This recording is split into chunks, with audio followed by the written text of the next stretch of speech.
wacho ka ogole atamalo 70 margi. Atamalo 45 ma iwacho ni nitiere kaunti ma Homa Bay kanyo tigole kanye. Osetimo nonro koso jogi nitiere oko. To ka gintiere oko kanyo itimo ang'o e kaunti mondo mi jok ma kamagi owuogi kata kopogore gi telo mamalo kama gineno ni kwan ma kamagi bende odok oidho malo atamalo chopo kata 100 kata 90 gi wiye. Kama untie sani 45 mabende ang' ilernwa nonro ma kamano osetime kanyo koso ranga. Miwa mana ler ma kamano kato bang' waduogo e studio. Achako wuoyo kawacho ni an owuon atiyo gi nyithindo ma ok nyal ma gin nyithi kiye to kendo moko nitie mawuok kuom mier moko ma ok nyal. Mar ariyo an gi skul applications mosekel e skundwa ma pok okaw bende nitie mang'eny compared gi mowacho nodonjo. Mondo yud atamalo mar 45 kata mar 100 kata mar 70 ma sirikal oyudo ni en nonro ma nyaka tim kaluwore gi jok mobiro iri. Ka ji 200 biro iri to ji 100 ji 80 emoyudo konyruok, which means ni jomodong' oko pod nitie mang'eny. To jok modong' oko gi bende ka waseng'iyogi to nitie kata ma pod chopo irwa kata kawuono gokinyi nitie ma pod dhi offices wa ni gin school fee otamogi ok ginyal donjo and gintie gi marks.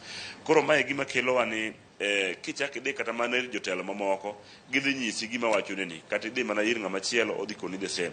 Koro kwang'iyo average mar jok mosedonjo gi jok mapod nitie oko iyudo ka nitie mang'eny mapok odonjo molo kata jok mosedonjo. Kane chak ng'iyo skunde moko machalo skundewa madongo ma Homa Bay County ka iboyudo ka samoro nyithindo mancha gimiyo thuolo mosedonjo ok rom gi mancha gimiyo to moko be pod nitiere oko.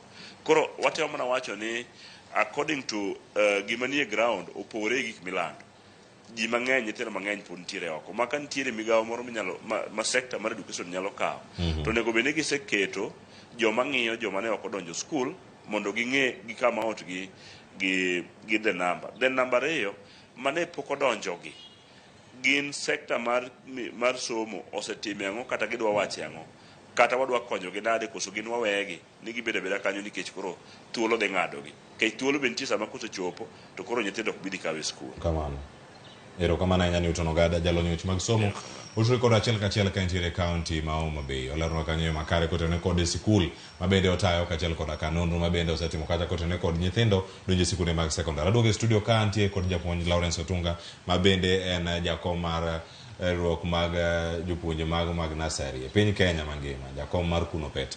Olernwa en bende kaka onene manyalo bedo ni en okang' machielo mag jogi madonjo e sikunde mag sekondar kata kaka janyuol kaka jatelo wacho ne sekta ni mar somo bende en gimoro madhi chopo kare. Omenda osechiw kendo kane ichwalo kar kanyo wote manogol kod jaloso e lo kar jot ma jatend piny Kenya Hussein Mohamed kane higa chakre kar tarik 3 kanyo gino kane otelo ne skunde kiyawo omenda maromo bilion 31.34